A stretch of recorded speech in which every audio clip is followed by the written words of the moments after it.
So the latest Jubilee video was just released. It features evangelical slash fundamentalist apologist Beth Stuckey, who debates, like a dozen or 20 or whatever it is, liberal Christians about various topics. I'm not familiar with Stuckey. I've seen her interviewed a couple times online. That's about it. So I don't know much about her views. And I haven't watched this whole video. I've only watched the 3-minute clip that I'm going to interact with now in this video. However, this clip, she's been getting a lot of praise for it, as well as for her overall performance. And she critiques or offers a pro-life argument in this clip, and I want to offer a critique of that. Unfortunately, I'm not going to be able to show you the clip itself because then I will get demonetized. So I've instead put it in a link below, and you can just watch that 3-minute clip after.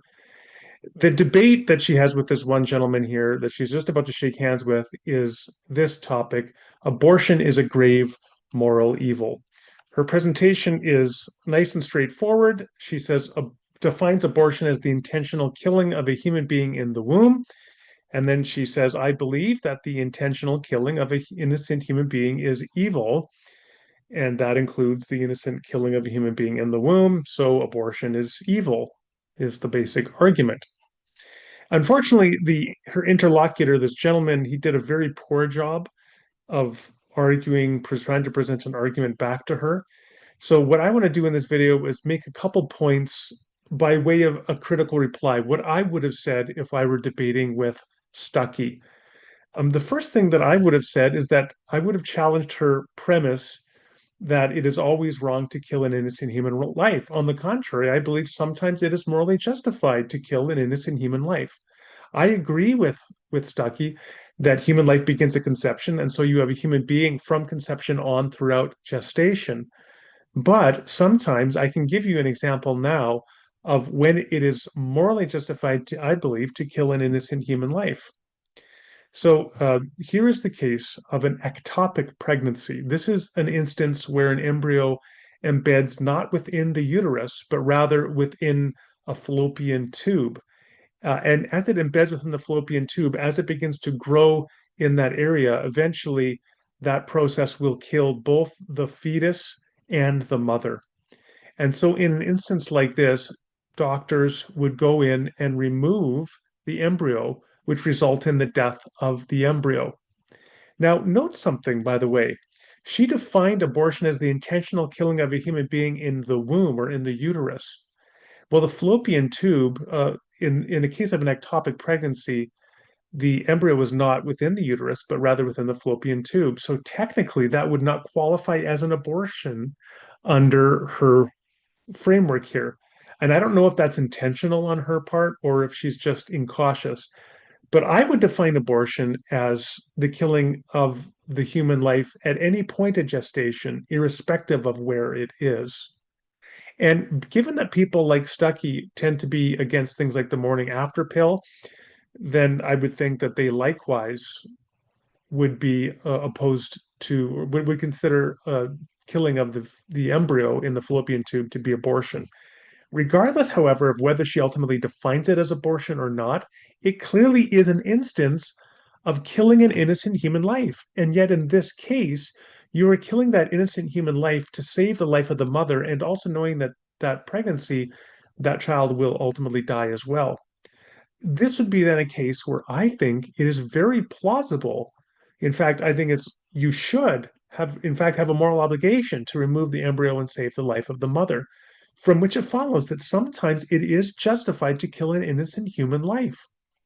And then you can think of other instances. You could think, for example, of a 10-year-old girl who was raped by her father and impregnated. Are you morally obliged to force that 10-year-old to carry that child to term, knowing that that will likely only increase the trauma of the rape and incest that she experienced through the assault of her father, knowing that you will probably have to undertake a very invasive form of surgery to remove the fetus from the mother because she probably is not sufficiently developed in terms of the wideness of her hips and the birth canal to give birth through natural means. So you would have to undertake very invasive surgery. To avoid all of that, could you be morally justified to kill that innocent human life, that fetus? People will disagree here, and I suspect fewer people will agree with abortion in that case than within the case of an ectopic pregnancy. But regardless, I think many people, if not most people, will think that would also be morally justified. What that does is it really critiques or undercuts Stuckey's simplistic notion that it is always wrong to kill innocent human life. In fact, sometimes it is morally justified, if not even morally obligatory, to kill an innocent human life in order perhaps to save the life, minimize the trauma on another person. And that then opens up the question of when is abortion morally justified, not whether it can ever be morally justified, which it clearly can be.